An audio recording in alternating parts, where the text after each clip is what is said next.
You're listening to Prosper in the Kingdom, the podcast where faith meets practical strategies to help you become healthy, wealthy, and wise. Join hosts Jon Cleaver and Wendy Lee as they share insights to equip you in your journey toward abundance, spiritually, financially, and beyond. Just a reminder, every situation is unique. The content of this podcast is for educational purposes only and should not be taken as specific financial or medical advice. Welcome back, everybody, to another Prosper in the Kingdom. I'm your host, Jon Cleaver, with the ever awesome Wendy Lee. And today we are talking about some exciting stuff, aren't we, Wendy? Yeah, I actually really love this subject. Yeah, it is. It is. And a lot of people just don't think about it. So today we're talking about your most valuable asset ever. And a lot of people are thinking, well, what is it? What is it? Well, I'm going to tell you right now, it's not your money. It's not your house. It's not your IRA or your 401k. It's not your crypto. It's something every one of us are given. And a lot of us squander it. Most of us squander it. And that is time. The time that you have to make an impact. It's a non-renewable asset. You don't really know how much you have, but every one of us, myself included, when I was much younger, treats it like it's a never-ending asset, right? And you end up squandering away. I don't know if you can relate to that, Wendy, or if you have anything you want to kind of add to that. Yeah, I mean, I never thought about, I used to say life is short, whatever, but I never thought about time as currency until I became an entrepreneur and actually put myself through some personal development and learned from Jim Rohn. And one of the things Jim Rohn talks about so much is the power of your time and being intentional, just like we talk about being intentional with our money. Like, you have to be intentional with your time, because it is the one thing you can never get back.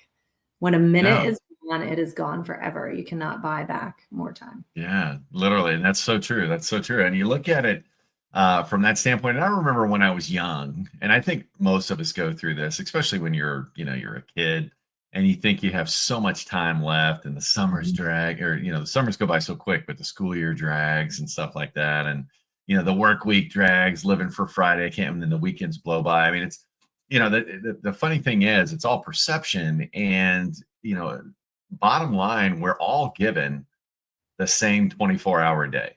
And like you just said, I think that's great that you hit on that, was the fact that, being intentional about your money. We talk about that. And I always, kind of half serious, half kidding with my clients when we talk about us building a spending plan or a budget. You have to be intentional with your money, or it's going to do the one thing it knows, which is run away from you, right? The same thing with your time, and it's not that you have to be all work and no play. That's not what I'm saying at all, but it's really looking at, you've got 24 hours. You've been given this gift. You wake up in the morning, you've been given a gift of 24 hours. What are you going to do with it? Make an impact in your life, to make an impact in others' lives, to make, your goals a reality, your vision a reality. And yet so many of us squandered. I mean, you look at wealthy people, you look at broke people, you look at your pastor, you look at the CEO, the stay-at-home mom. I mean, all these different people out there, and they all have the same clock, yet the outcomes are so radically different. And we can come up with a bunch of excuses. Well, I wasn't given that. You were given the same 24-hour day I was given. What are you doing with it? Yeah. And, I started, kind of what you were talking about, Jim Rohn and some others, and I started really kind of diving into it. And I think there's a song, it's like, what is it, 10,800 seconds in a day or something like that. It's a Christian song, and I'm probably hacking that up, all the pieces. But it really kind of puts it into perspective of, time is your currency of calling. You are so much more, and we're intended for so much more than waking up, getting in the shower, going to work, doing a job you hate just so you can pay your bills, going home and plopping on the couch and binge watching your favorite TV show. And yet some people treat it like, hey, I got time to do whatever. And the next thing you know, you look up and you're 40 or 50 going, what happened? What happened?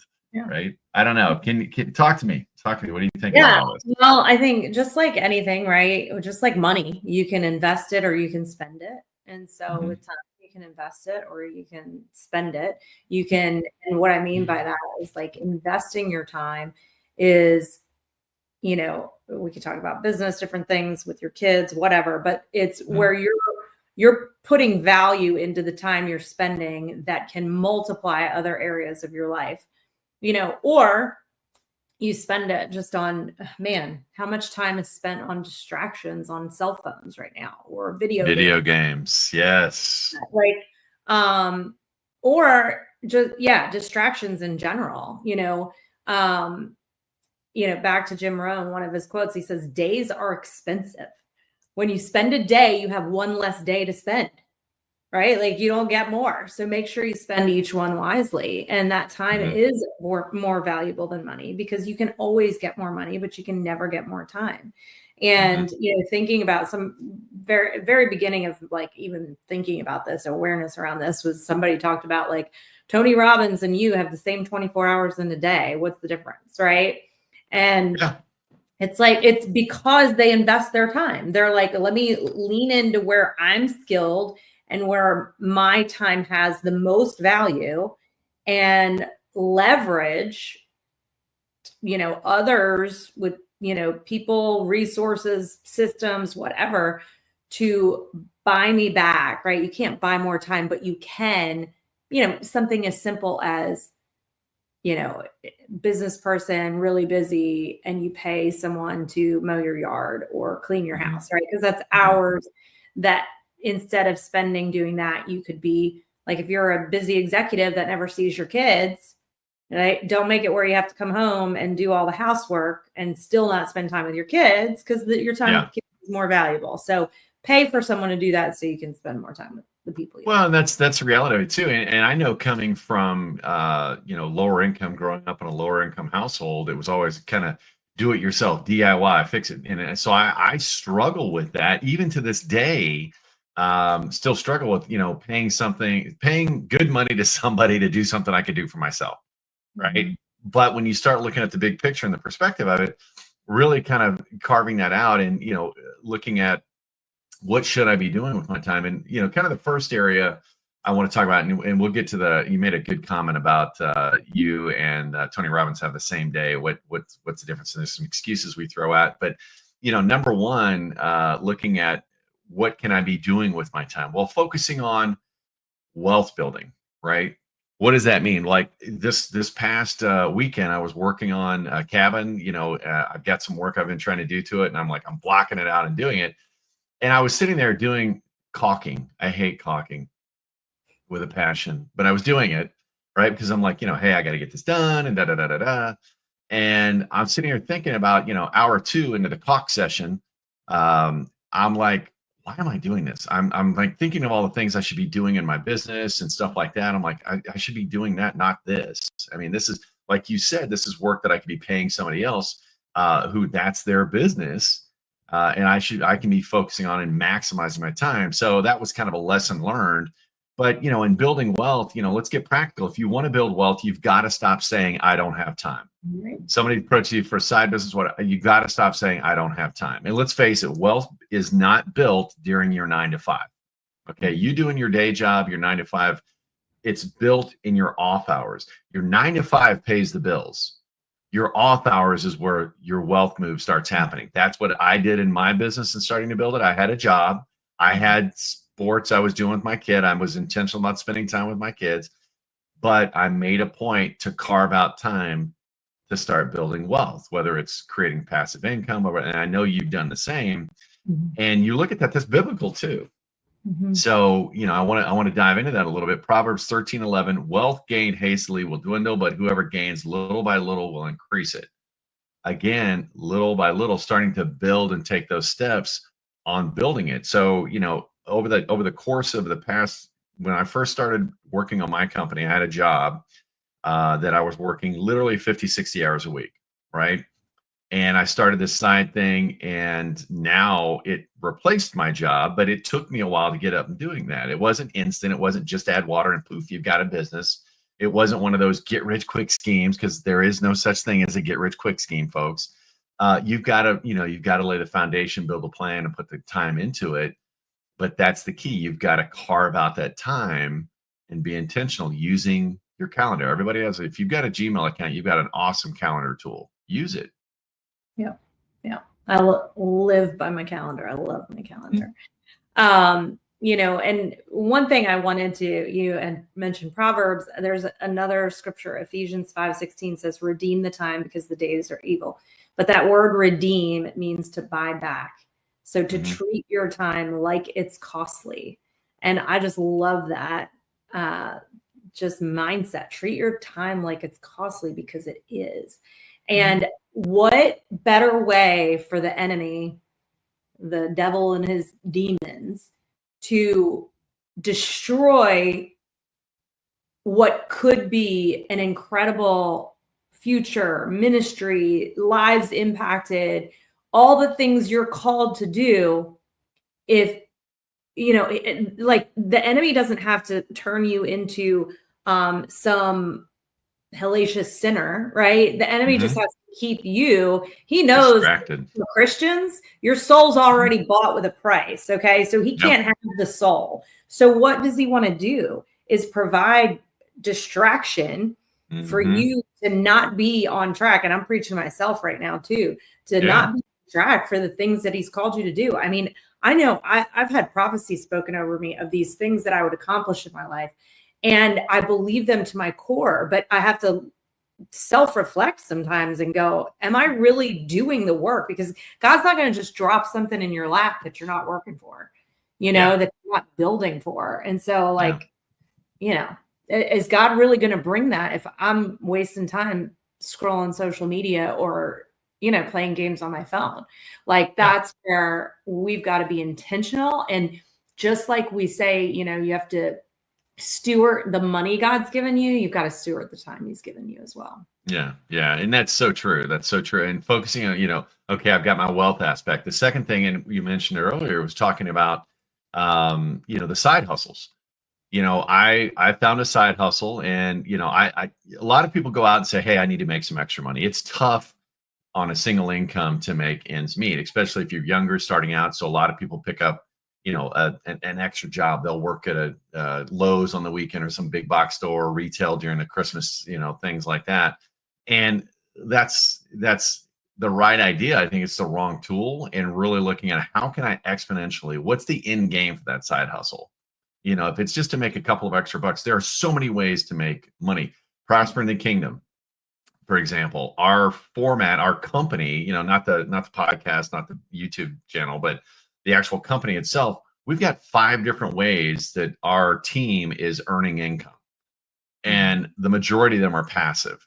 And so they're able to build in their own schedule, stuff like that. That's the stuff that I'm talking about. But I talk to people, and so many people are busy with the 9 to 5. They're locked in, and they know they want change, but they won't carve out the time and be intentional with their time to start something. And it doesn't have to be with us. I'm just saying, find a side hustle that you can get behind, that has great products, great leadership and training that you can get behind, and really kind of say, hey, I want to find out more about how I can create, extra income. I mean, let's be honest, your job, most people's jobs out there, jail operating as a business, right?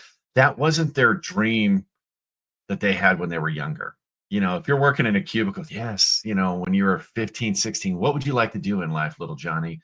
I want to work in a cubicle farm where I just look out and there's seas of these little boxes that we have to stay into and stare at a computer screen all day, with the boss ever demanding more and more work from me.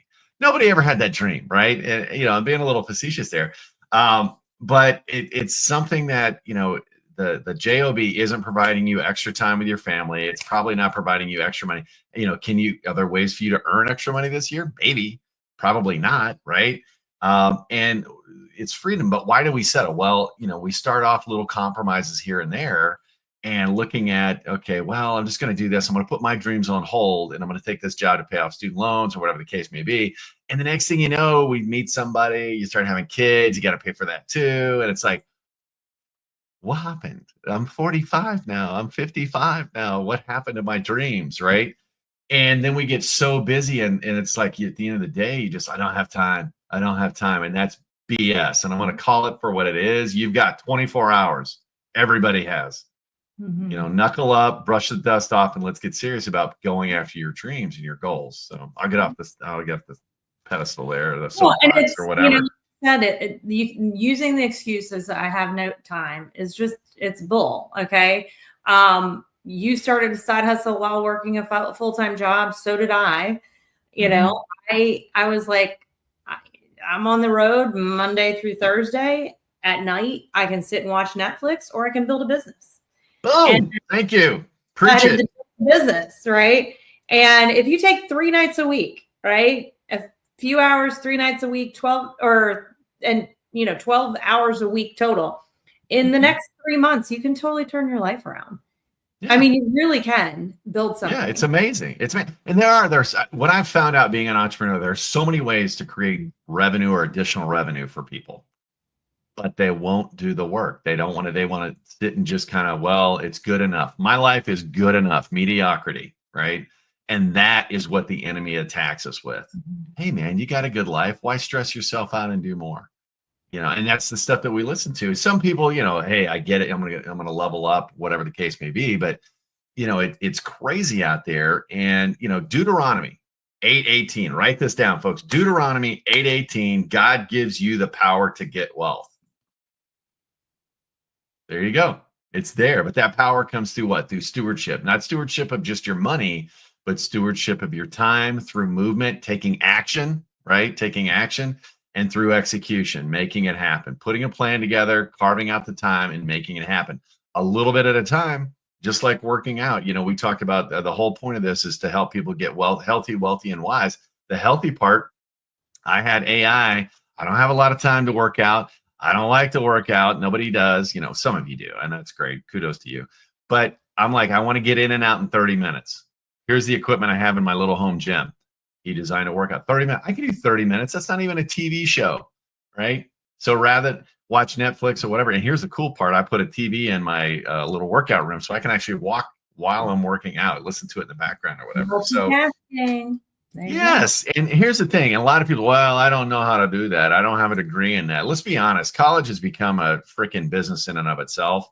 And, I'm not going to get into all of that right now, but you don't need a degree to do something. You need a desire and discipline and taking action. That's all you need, right? So use that 3 nights a week, like when he was just talking about. Decide to build a business. That's 12 hours a week. You'd be amazed. I started my business with 10 hours a week. 10 hours a week. And I ended up firing my boss, not literally, but I quit my job to go full time in my side business. And now my time is my time. I work when I want to, where I want to, and with who I want to work to. And I apologize for the lighting. I'm having a little lighting issue going on in the background for those watching this on video. So you'd be amazed just carving that out 3 days a week. Look at what happens over the next 90 days. I challenge you, the listener, to be disciplined for 90 days, 3 days a week, building your side business, and watch what happens. Yeah. I love it. And back to, I kind of already mentioned this, but purpose, right? Like our purpose is not just Groundhog's Day. And, and it doesn't also, I don't want to put it out there like we just mean hustle, grind to the bone, right? No, right. We mean like be intentional so you can multiply and steward well the time that you've given. And, God didn't just call us to survive, right? He called us to make an impact. And, and we've got to have first start with the vision, vision for our lives and what our calling is and what we feel pulled to. And if you're a Christian, I can just tell you straight up, your calling is to worship the Lord in your life and love people, right? Love God and love others, and lead people, point people to him, be a light for him, right? Obviously God can take you deeper into that, but some of us, we don't even make the time to pause before the Lord and reflect and figure out like, what is my purpose? Where can I add value? Where am I called to move and to go? And so, block an hour. Like, this is one thing we should probably do a whole show on, but the Sabbath, right?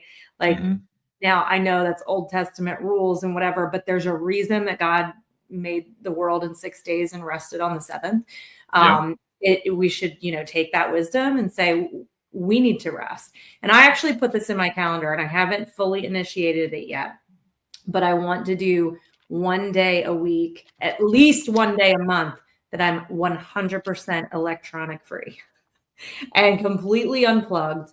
And because some of our time sometimes needs to be on reflection and on planning, and on, rest for our brains. And so I would encourage you, if you're not doing a full Sabbath, block an hour every Sunday and, spend time in prayer and thought and journaling. Like, am I living in alignment with who I'm supposed to be, who I'm supposed to become, with the people I'm supposed to impact? Well, and that's the big thing. And I love the fact you talk about your calling. And if you're not familiar with that, I'd encourage you to research it and figure out what your gifts are, right? Your spiritual gifts and things like that, because it's important. I mean, I saw a sermon from Billy Graham that, he really went into that, and it was powerful. I'm not going to lie. I mean, I've seen some of his stuff, and I actually had a chance to see him live one time.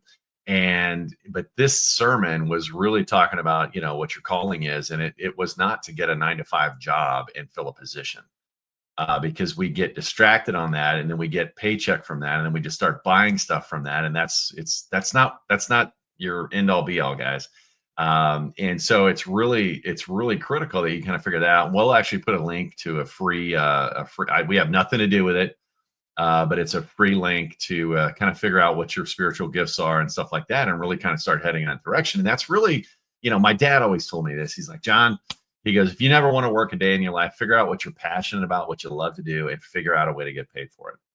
And I did. I love helping people on their financial journey, and that's not just the financial planning aspect. That's the coaching side that we do on business owners. That's working with people and helping them step into that entrepreneurial world, and really creating that platform where they can, march forward. Because what that does is that frees up money for the kingdom, frees up people from working dead end jobs and living, unhappy lives, and helping them reach the peak of who they could and should be in God's eyes. So, again, it's just that whole time and purpose piece, and making sure to, on the Sabbath, blocking out that hour of reflection time, and listen. Be still and listen. That's one of the things that I'm working with and working on myself, because I'm like, ooh, it's like, let's go. It's like, no, you got to be still and listen. And that's hard. But as you do it, it gets a little easier. So, and then lastly, again, just own your clock, man. Take ownership on your life. Take ownership on your clock. If you don't master your time, hear me on this. If you don't master your time, somebody else will. Whether it's your boss or whatever the case may be, and you'll trade your time, that valuable asset that you have. You're going to sell it, and you're not going to get paid what it's worth, and you're going to end up with regrets at the end of your life. And I'm just, again, trying to help people avoid that. And if that's your path that you want to, hey, I'm good with that, so be it. But just know that you're leaving a lot of happiness and money on the table. Again, master your time or someone else. It's your employer, your distractions, binge watching TV. I mean, I almost don't like turning on and trying to figure out, hey, let's watch something tonight. And you turn on the TV. There's too many choices. It's like, there's so much. It's like, oh my gosh, I don't even want to do it. So, go read a book or something like that. But get out of your comfort zone too. We come back with that. It's good enough. My income, it's good enough. I make a good income. My job, it's good enough. My boss is cool. I don't have to, sweat it. But again, is it what you were intended to do? Are you performing at peak? And I'm going to say, for the vast majority, and I'm talking 90% plus, the answer is no. Stop accepting it. Take some action. So give us some action points, Wendy, as we close. Well, I think, most people feel that like inner stirring, like, I know if you say to yourself, I know I'm called for more, like, lean into that. Yeah. Now, if That's you're, the Holy Spirit convicting you right there. and listen, I know that there are some people called into positions that are in an office job and that God's using you there. And so we don't mean that like not, but if you're that person that has that stirring in your soul, like I'm called to more, don't let time be an excuse not to move forward. Yeah. Right. Yeah. And, learn to take hold of your time. You had mentioned, just like getting rid of distractions. We put music on, we put audiobooks, even me, like I sometimes I just need to stop everything to listen. You use that word, listen. I drove 2 hours a couple weeks ago. I can't even remember when it was, like a week and a half ago. I don't remember where I was going. I go so many places, but I was driving by myself and we drove to New Jersey. That's right. We drove to New Jersey. So it was a lot of hours. It was 12 hours. And my kids like had their headphones if they were doing their devices or listening to music. And I literally drove 12 hours and never turned on the radio, never turned on a podcast. When it was quiet, I was like spending time with the Lord in my mind. And I'm like, here I am. Like, there's no excuse not to just like spend time thinking, dreaming, praying, all those things. And I think sometimes we just need to turn down the noise and get really clear about where we're going, and then build your time, your calendar. Like Jon said, let your calendar run your day, build your calendar around that. And, it's about owning your 24 hours, it's the precious thing that it is. Right. With it, you can build your wealth, your freedom, you can find purpose. And so, well, and that's, in going back to that calendar, that's also putting time for personal time, putting time for your family, your kids, right? So it's not just all work and no play. But again, maximizing every hour is making sure you're getting a full night's sleep, right? You're not trying to get by on 5 hours, the healthy and mental health part. But, really leveraging that precious gift called time, because one day your time is going to run out and you don't know when that day is. And, I'm at a point in my life now where I have, several friends of mine that I kind of came up with through the years that are no longer with us because of accidents, health issues that came up, at a young age or whatever the case may be. And, the last thing you want to do is have regret of not doing something, not accomplishing the things you want to accomplish because you think you have so much more time. So with that, again, be intentional with your time, folks. It's a very precious gift, the most precious asset you have, and it is very limited and you don't get any more. So make sure you're maximizing. If you got some value out of this, please do us a favor, click that little like button down below, give us a heart, give us a share, share this on your social media. We'd greatly appreciate it. Love to see the comments. Agree with us, fantastic. Disagree with us, fantastic. We just want to get some communication, interaction going on more so than we've got today. So if you've got an idea that's something you'd like to hear, let us know on that too. And if you need help, hey man, you're right. I've been listening to you guys. I really want to get my financial house in order. Do us a favor. We'll put the link in safemoneyroadmap.com. Go out, fill that out. We'll give you a free financial plan. Do something with it or not. That's completely up to you, but at least get an idea, get a plan of what to do next and have that direction that you're heading in for you and your family. So everybody have a great week. We'll see you next Wednesday on another Prosper in the Kingdom, and make it a great day, everybody. Bye. Bye-bye. Thanks for tuning in to Prosper in the Kingdom. If this episode added value to your day, be sure to like and subscribe. And don't forget to share it with someone who could use the encouragement. For more resources, head to prosperinthekingdom.com. Let's continue building lives of purpose and abundance, one step at a time.